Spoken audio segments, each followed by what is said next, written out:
Good morning students, मैं अभिन प्रताप। आज आप लोगों को सेकेंड सेमेस्टर के अंतर्गत जो हमारा पेपर है डीएलएड का वर्तमान भारतीय समाज, उसका हम लोग अध्ययन कर रहे हैं, उसको कंटिन्यू करेंगे। और इसके अंतर्गत हमारा टॉपिक चल रहा था वो था हिंसा के मोर्चे। हिंसा के मोर्चे के अंतर्गत हमारा सब टॉपिक है वो है जातिवाद एवं इसके दुष्परिणाम। तो हम लोग जानते हैं कि जातिवाद को कास्टिज्म है, इसको हमारे पेपर के अंतर्गत डीएलएड में शिक्षा के पेपर के अंतर्गत क्यों रखा गया है, इसके पीछे शिक्षा शास्त्र की लॉजिक क्या है। तो जातिवाद क्या है? एक तरीके की बहुत बड़ी बुराई है। इस बुराई को समाप्त करने के लिए क्योंकि जातिवाद से न सिर्फ व्यक्ति को, न सिर्फ परिवार को, न सिर्फ समाज को, बल्कि संपूर्ण राष्ट्र और अंतर्राष्ट्रीय जो समुदाय है, संपूर्ण मानवता है, उसको निश्चित रूप से क्षति होती है। उस क्षति की भरपाई करने के लिए जातिवाद के जो दुष्परिणाम है उससे अवेयर करने के लिए छात्रों को प्रारंभिक काल से ही, शिक्षा के आरंभिक काल से ही किस प्रकार से उनको सचेत किया जाए, किस प्रकार उनको अवेयर किया जाए, किस प्रकार उनको जागरूक किया जाए, इसके लिए डीएलएड के अंतर्गत इस पेपर को रखा गया है, इस टॉपिक को रखा गया है। तो अब समझते हैं कि जातिवाद क्या है और इसका अर्थ क्या है। जातिवाद एक व्यक्ति की अपनी जाति के प्रति वह भावना है जिसके द्वारा वो समाज, राष्ट्र, अंतर्राष्ट्रीयता की जो भावना है उनकी अनदेखी करता है, उनकी उपेक्षा करता है और उन सब पर वरीयता देते हुए व्यक्ति क्या करता है, अपनी जाति के उत्थान के लिए, अपने जाति की आर्थिक उत्थान के लिए, राजनीतिक उत्थान के लिए, सामाजिक उत्थान के लिए कार्य करता है। भले ही इससे संपूर्ण समाज को, संपूर्ण देश को, संपूर्ण राज्य को कितना ही नुकसान क्यों न होता हो, तो ये क्या है, एक तरीके की भावना है, एक प्रकार की भावना है जो व्यक्ति की विशेष जाति को उत्थान के लिए व्यक्ति काम करता है, उसकी सामाजिक आर्थिक स्थिति को मजबूत बनाने के लिए व्यक्ति काम करता है। इस प्रकार से क्या है जातिवाद को हम लोगों ने जाना। जातिवाद है क्या? सिंपली बहुत आसान शब्दों में यही है कि जातिवाद क्या है, एक भावना है जिसमें व्यक्ति अपनी जाति के लिए, अपनी जो समाज है उसकी जो पर्सनली एक जाति है, वो जाति के सामाजिक, आर्थिक, राजनीतिक उत्थान के लिए काम करता है और इसके साथ ही वो संपूर्ण मानवता की उपेक्षा करता है, संपूर्ण समाज की उपेक्षा करता है, राष्ट्र और राज्य की उपेक्षा करता है, जिसके बहुत बड़े कॉन्सिक्वेंसेस देखने को समाज में मिलते हैं। तो ये क्या है, जातिवाद को हमने जाना। अब देखते हैं जातिवाद की कुछ विद्वानों ने, कुछ शिक्षा शास्त्रियों ने परिभाषाएं दी हैं। इन परिभाषाओं को हमने दो परिभाषाओं को यहाँ पर लिया है, बड़ी महत्वपूर्ण परिभाषाएं हैं। परिभाषाओं को जो भी शिक्षा शास्त्रियों ने, उन्होंने मोबेस वही बातें की हैं जो हमने अभी इसका अर्थ बताया। तो समझ लेते हैं। यहाँ पर है डॉक्टर के.एन.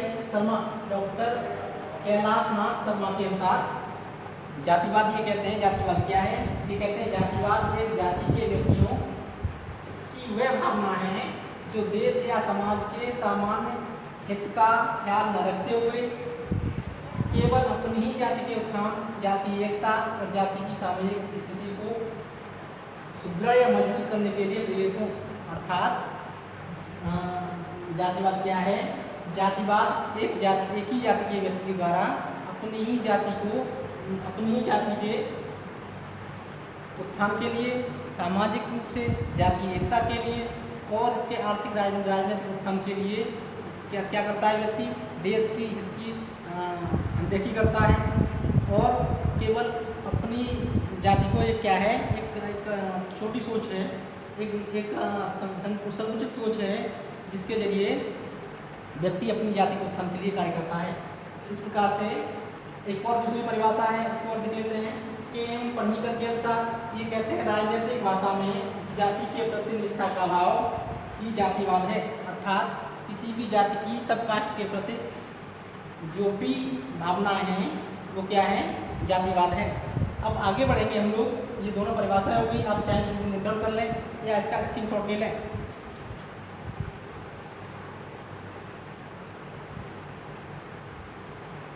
इसको मिटा देता हूं मैं। आगे बढ़ेंगे हम लोग।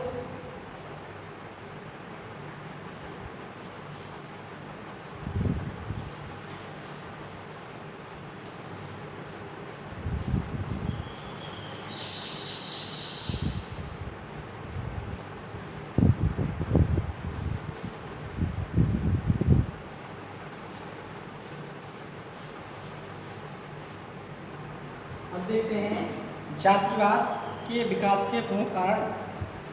जातिवाद के विकास के प्रमुख कारण, विकास के प्रमुख कारण, प्रमुख कारण इसको देख लेते हैं।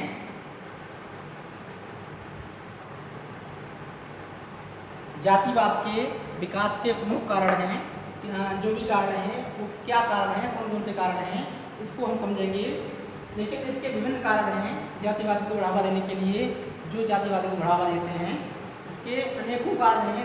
इनमें से हम लोग कुछ महत्वपूर्ण कारण हैं उनको जानेंगे, उनका अध्ययन करेंगे। तो पहला देखते हैं, पहला कारण है वैवाहिक प्रतिबंध। वैवाहिक, नंबर 1 वैवाहिक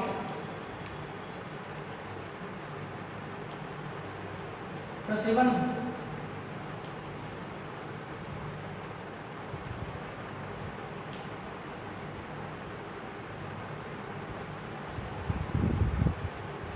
इसको समझते हैं, मैरिटल प्रोहिबिशन की बात करेंगे। वैवाहिक प्रतिबंध जातिवाद का एक बहुत बड़ा कारण है। एक ही जाति के व्यक्तियों द्वारा उसी जाति के व्यक्ति के साथ शादी करना, चाहे महिला हो या पुरुष हो, एक दूसरे का, जैसे महिला है तो पुरुष के साथ, पुरुष है तो महिला के साथ, उसी जाति के साथ शादी करना जातिवाद का प्रमुख कारण है। यदि जातिवाद को समाप्त करना है, आगे देखेंगे हम लोग किस प्रकार से रोका जा सकता है इसको, तो ये क्या है, एक बहुत बड़ा कारण है। जातिवाद वैवाहिक संबंधों ने, वैवाहिक संबंधों के प्रतिबंध ने जातिवाद को बढ़ावा देने का कार्य किया है, जातिवाद को फैलाने का कार्य किया है। इसको विभिन्न तरीके हैं उनके द्वारा इसको प्रतिबंधित किया जा सकता है। आगे देखेंगे, आगे के उसमें देखेंगे। दूसरा है जाति स्थिति को ऊंचा उठाने की लालसा। नंबर 2 जाति स्थिति को, जाति स्थिति को ऊंचा उठाने की लालसा, उठाने की लालसा।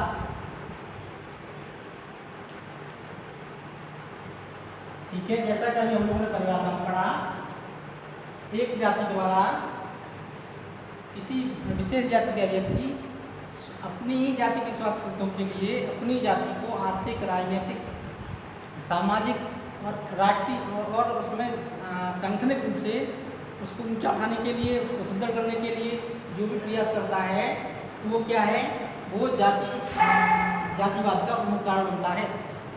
इसके तमाम लोग हैं जो अपनी जाति को, अपनी प्रजाति को ऊपर उठाने के लिए तमाम तरीके के सांगठनिक कार्य करते हैं, तमाम तरीके से उनको बढ़ावा देते हैं, जो क्या है, जातिवाद का कारण बनता है।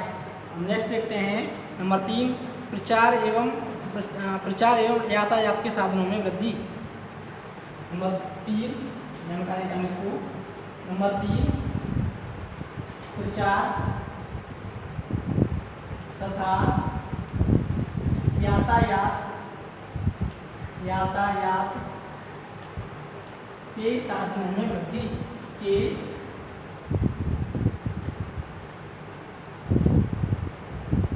साधनों में वृद्धि।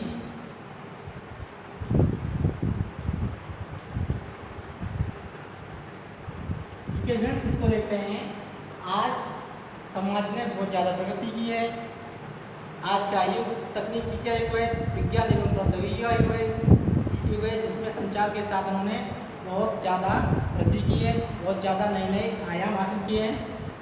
एक देश से दूसरे देश में जाना, एक राज्य से दूसरे राज्य में जाना, एक ज़िले से दूसरे ज़िले में जाना बहुत ही आसान बन गया है। और कहा जाता है कि आज संपूर्ण दुनिया व्यक्ति का घर है, अर्थात व्यक्ति एक ही जगह बैठे बैठे लाइव टेलीकास्ट के द्वारा साक्षात रूप में बात कर सकता है, साक्षात रूप में जो भी समस्याएं हैं उनका समाधान भी कर सकता है। इस प्रकार से एक यातायात के साधनों की वृद्धि के साथ साथ जातीयता को बढ़ावा मिला है, जातिवाद को बढ़ावा मिला है। क्योंकि एक जगह का व्यक्ति जब दूसरी जगह जाता है वहाँ पर अपने जाति से संबंधित, अपनी विशेष जाति से संबंधित सांगठनिक प्रचार करता है, जाति तत्वता को बढ़ाने के लिए तमाम तरीके की सम्मेलन करता है, तमाम तरीके की सभाओं का आयोजन करता है, जिससे जातिवाद को बढ़ावा मिलता है। अब नेक्स्ट देखते हैं, वो है जजमानी प्रथा का विघटन। चौथा है जजमानी प्रथा का विघटन।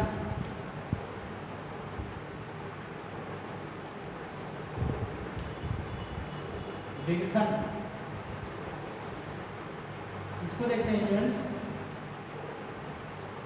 प्राचीन काल में भारत की जो व्यवस्था थी इस प्रकार की थी, इसके अंतर्गत जजमानी प्रथा चालू थी।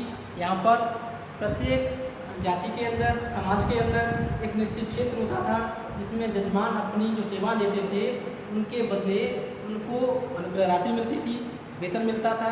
धीमे धीमे ये हुआ कि भारत का जो समाज है विकसित होता गया और इसका स्ट्रक्चर इस तरीके से बदला कि जजमानी प्रथा समाप्त हो गई, जिससे भी जातिता को निश्चित रूप से बढ़ावा मिला, जो जातिवाद का कारण बना है। अब नेक्स्ट देखते हैं, वो है विभिन्न जाति संगठन।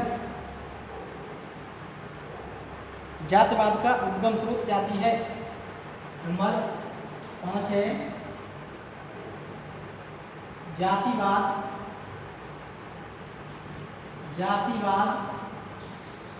का उद्गम स्रोत जाति। ये भी एक कारण है, क्योंकि मैंने बताया था संपूर्ण भारतीय समाज वर्ण व्यवस्था पर आधारित था, जिसमें ब्राह्मण, क्षत्रिय, वैश्य, शूद्र हुआ करते थे। और ब्राह्मण, क्षत्रिय, वैश्य, शूद्र भी तमाम जातियों में विभाजित थे। उनकी निश्चित जातियाँ थीं जो कार्ड बनी, उनके जो स्वयं से ही उपज उनकी पैदा हुई, अर्थात जो स्वयं ही उत्पन्न हो गई, जो जातिवाद का कार्ड बनी। अब नेक्स्ट देखते हैं विभिन्न जाति संगठन। छठवां, विभिन्न जाति संगठन। जातीय संगठन देश के अंदर, मैंने बताया था हमारा देश भारत धर्मनिरपेक्ष राष्ट्र है। यहाँ पर सभी धर्मों को समानता है। जब धर्म को समानता है, धर्म के लिए कोई किसी प्रकार का भेदभाव नहीं है, स्वतंत्रता है, तो जातियों के लिए भी स्वतंत्रता है, संप्रदायों के लिए भी संपूर्ण रूप से भारत खुला हुआ है। किसी भी संप्रदाय का, किसी भी जाति का व्यक्ति यहाँ पर रह सकता है, अपने संपूर्ण विकास के अवसरों को खोज सकता है। इस प्रकार से तमाम जाति संगठन हैं जो जातिवाद के कारण बने हुए हैं। जैसे क्षत्रियों के अंतर्गत ठाकुर समाज, वैश्यों के अंतर्गत वैश्य समाज, और वैसे ही तमाम जातियां हैं, जैसे अनुसूचित जाति के अंतर्गत जाटव समाज, और तमाम अनेक संगठन हैं जो अपनी जातियों पर काम करते हैं और जातिवाद को बढ़ावा देते हैं, जो जातिवाद का एक बहुत बड़ा कारण बने हुए हैं। नेक्स्ट देखेंगे जातिवाद के दुष्परिणाम। इसको मिटा देता हूँ, आप चाहे नोट कर लें। जातिवाद के दुष्परिणाम।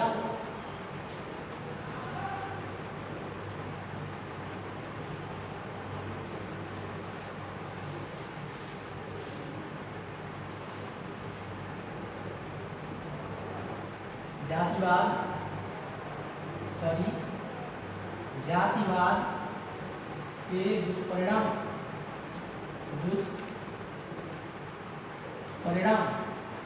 इसको समझ लेते हैं। जातिवाद से के क्या एडवांटेज डिसएडवांटेजेस हैं, उनको जानेंगे। पहला तो है लोकतंत्र विरोधी। इसके तमाम दुष्परिणाम हैं, तमाम गलत प्रभाव पड़ता है जातिवाद से, तमाम तरीके की हानियां हैं जातिवाद से देश को। तो उसमें पहला है, यह तो क्या है, लोकतंत्र का विरोधी है। लोकतंत्र का विरोधी, लोकतंत्र का विरोधी। इसको समझते हैं। जो जातिवाद है वो निश्चित रूप रूप से लोकतंत्र में रुकावट पैदा करता है, लोकतंत्र को असफल बनाने का कार्य करता है। लोकतंत्र, किसी भी देश का लोकतंत्र तभी सफल होता है जहाँ पर किसी जाति, लिंग, भेदभाव, संप्रदाय, धर्म का कोई भी भेदभाव किए बिना क्या किया जाता है, संपूर्ण रूप से जनता को विकास करने का अवसर प्रदान किया जाता है, जनता को समानता के अवसर दिए जाते हैं, जनता को स्वतंत्रता के अवसर दिए जाते हैं। यदि किसी भी प्रकार से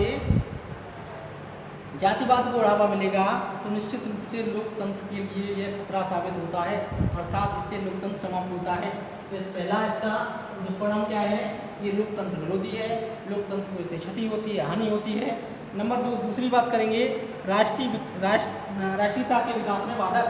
नंबर 2, यहाँ पर लिख देता हूँ, नंबर 2, राष्ट्रीयता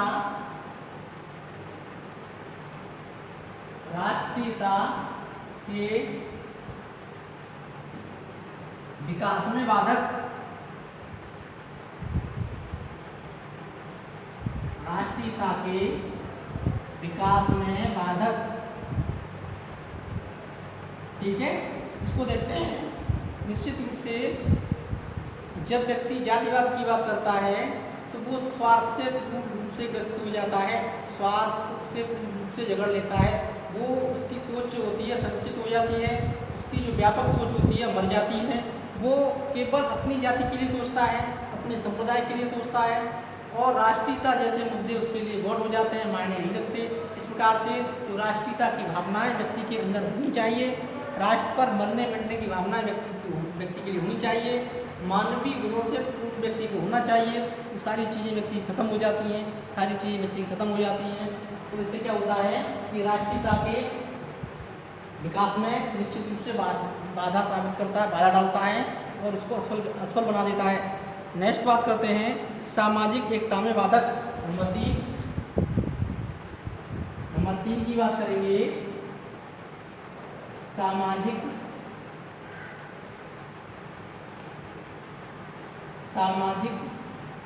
एकता में बाधक। सामाजिक एकता में बाधक। जातिवाद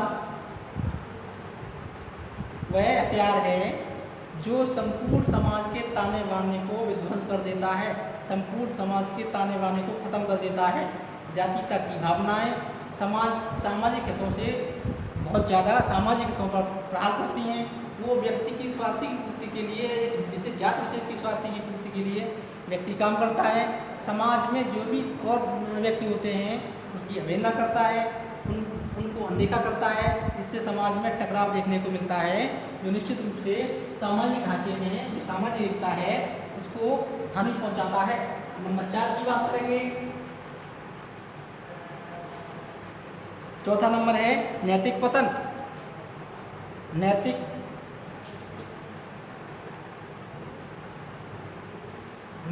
पतन, इसको देखते हैं। व्यक्ति के अंदर जब संकीर्ण भावनाओं का विकास हो जाता है, मैं की भावना का विकास होता है, उनकी भावनाएं मर जाती हैं, वैसी स्थिति में व्यक्ति केवल अपना और अपनी जाति के बारे में सोचता है। उसको समाज से, उसको राज्य से, उसको राष्ट्र से, उसको संपूर्ण मानवता से, अंतर्राष्ट्रीय भावनाओं से उसका कोई सरोकार नहीं रहता, उसकी नैतिकता समाप्त हो जाती है। इस प्रकार से नैतिक पतन व्यक्ति का होता चला जाता है, जो इसका एक कॉन्सिक्वेंसेस है, इसका दुष्परिणाम है। नेक्स्ट देखते हैं, वो है भाई भतीजावाद को प्रोत्साहन। नंबर 5, भाई भतीजावाद को प्रोत्साहन। भाई भतीजावाद को प्रोत्साहन।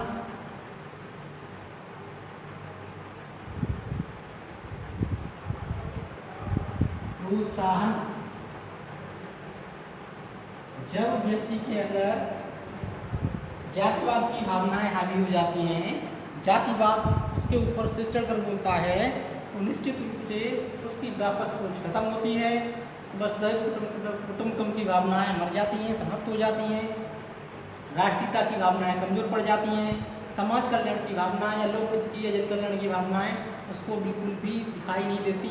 ऐसे में व्यक्ति अपने परिवार को, अपने रक्त संबंधियों को उच्च पदस्थ जो पद होते हैं वो प्रदान किए जाते हैं, जिससे भाई भतीजावाद को बढ़ावा मिलता है। और ख़ासतौर से राजनीति में तो ये बहुत ज़्यादा देखने को मिलता है। जब जातिवाद हावी होता है तो निश्चित रूप से ये सब चीज़ें कहाँ देखने को मिलती हैं, राजनीति में देखने को हमें निश्चित रूप से मिलती हैं। अब नेक्स्ट है वो है सामाजिक तनाव में वृद्धि। छठवां, सामाजिक तनाव में वृद्धि।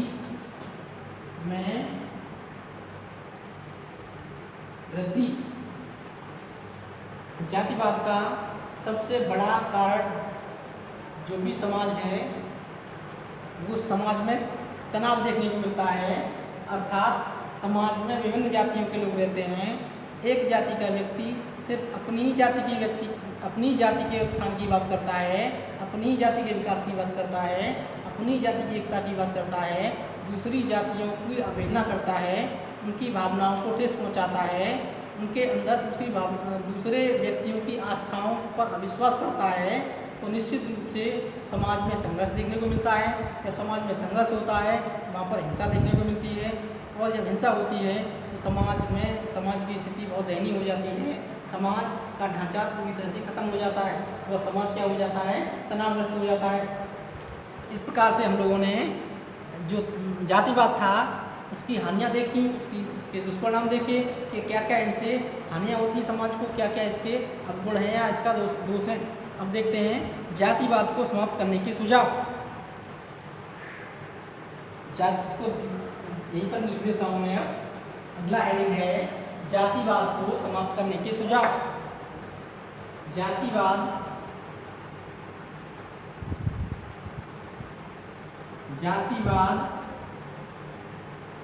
को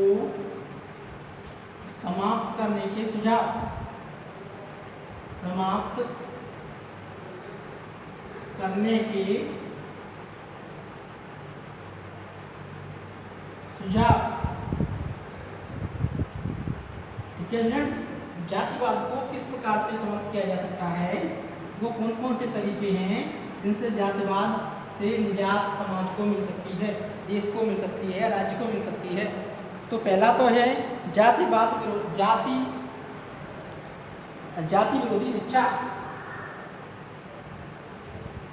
नंबर 1 यानी देता हूँ मैं, नंबर 1 जाति विरोधी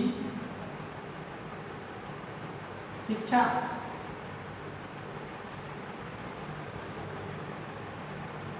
छात्र को परिवार के स्तर पर, परिवार में माँ बाप द्वारा, भाई बहन द्वारा, परिवार के अन्य सदस्यों द्वारा, विद्यालय में शिक्षकों द्वारा और विद्यालय से संबंधित जो भी शिक्षणेतर कर्मचारी हैं उनके द्वारा हमेशा ये इस प्रकार का व्यवहार किया जाए कि कोई भी जाति न तो ऊंची है, कोई भी जाति न तो ऊंची है, सभी व्यक्ति मानव हैं और कहीं न कहीं सभी मानवों की जो संवेदनाएं होती हैं वो निश्चित रूप से ईश्वरीय अंश होती हैं। अर्थात एक के द्वारा एक जाति का दूसरे जाति के व्यक्ति द्वारा क्या किया जाए, उनकी भावना का सम्मान किया जाए, उन पर भरोसा कायम किया जाए, अविश्वास जैसी भावनाओं को खत्म किया जाए। तो इस प्रकार की शिक्षा जब प्रारंभ काल से ही छात्र को दी जाएगी तो निश्चित रूप से जातिवाद पर एक सीधा प्रहार होगा। जातिवाद की जो व्यवस्थाएं हैं रहती चली जाएगी या खत्म हो जाएगी। नंबर 2 है अंतर जाति विवाह का समर्थन। नंबर 2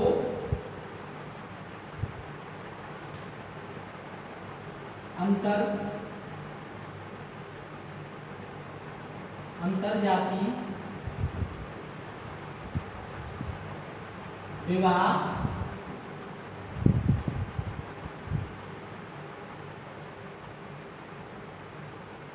का समर्थन।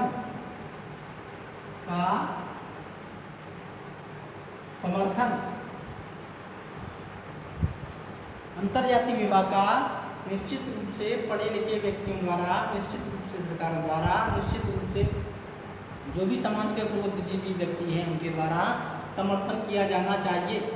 जब जातिवाद में जब अंतरजातीय विवाह होने लगेंगे, एक जाति का व्यक्ति दूसरे जाति के व्यक्ति के साथ शादी करेगा तो निश्चित रूप से जाति बंधन शिथिल हो जाएंगे, जातीयता टूटेगी और व्यक्ति के अंदर जातिवाद जैसी जो नफरत भरी हुई है, जातिवाद जैसा एक कॉन्सेप्ट है वो क्या होगा, खत्म होगा और जातिवाद पर एक तरीके से लगाम लगाई जा सकती है।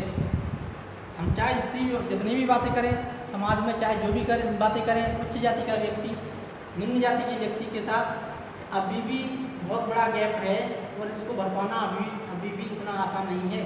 कहने को तो बहुत सारी बातें हैं, जब बात विवाह की आती है, अंतर्जातीय विवाह की आती है, तो जो माँ बाप होते हैं बालकों के, वो तैयार नहीं होते।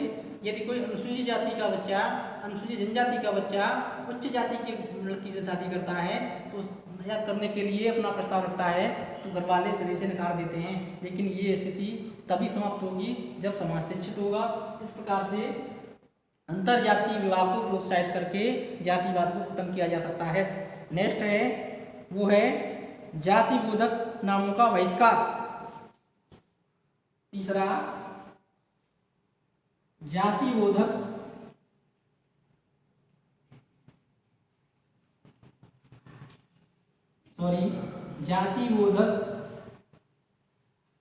नामों का बहिष्कार।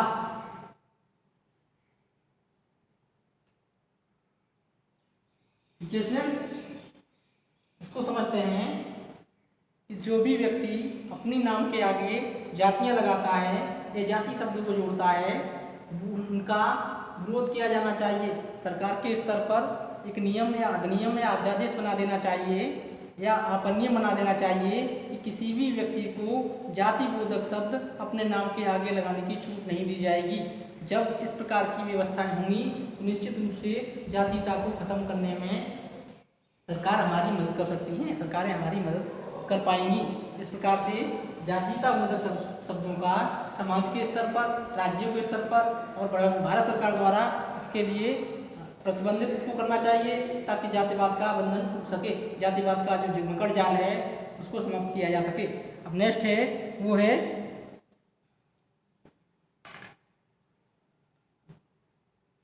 जाति श्रेणीबद्धता को समाप्त करना। चौथा, जाति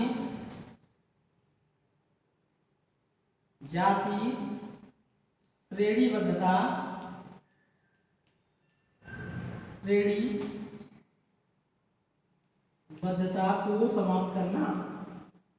को समाप्त करना।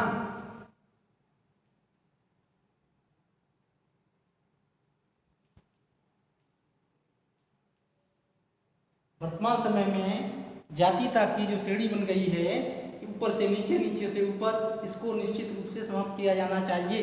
कोई भी जाति उच्च नहीं है, कोई भी जाति निम्न नहीं है, सभी जातियां ईश्वर का एक महत्वपूर्ण हिस्सा हैं, ईश्वरीय अंश हैं। जब प्रत्येक मानव ईश्वरीय अंश है तो फिर निश्चित रूप से कोई भी जाति न तो बड़ी है और न ऊंची है।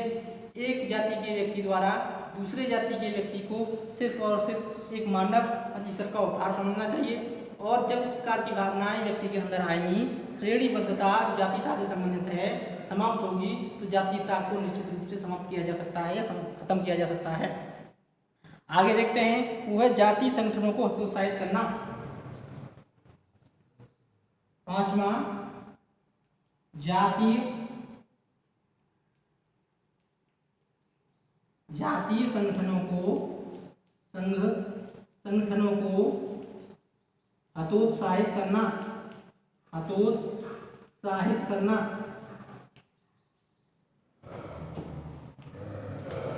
ठीक है, भारत के अंदर जैसा मैंने बताया हमारा देश बहुत बड़ा है, जो खंडों, प्रखंडों, क्षेत्रों में बटा हुआ है। तो इस प्रकार से देश में अनेकों जाति संगठन बने हुए हैं, अनेकों जाति संगठन हैं जो अपनी अपनी जातियों के लिए संकीर्ण मानसिकता को दिखाते हुए अपनी जातियों के उत्थान के लिए कार्य कर रहे हैं। भारत सरकार द्वारा, राज्य सरकार द्वारा, स्थानीय सरकारों द्वारा इन संगठनों पर निश्चित रूप से प्रतिबंध लगाना चाहिए। इन जातीय संगठनों को समाप्त किया जाना चाहिए ताकि जातिवाद का जो बहुत बड़ा क्षति है, जातिवाद के रूप में एक बहुत बड़ा विष इकट्ठा हुआ है, तो वो समाप्त किया जा सके और इस प्रकार से देश को जातिवादी की हानि से बचाया जा सके। नेक्स्ट है वो है सांस्कृतिक एकीकरण को प्रोत्साहन। नंबर 6 सांस्कृतिक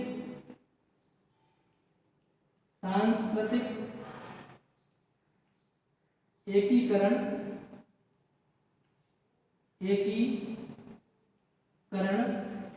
को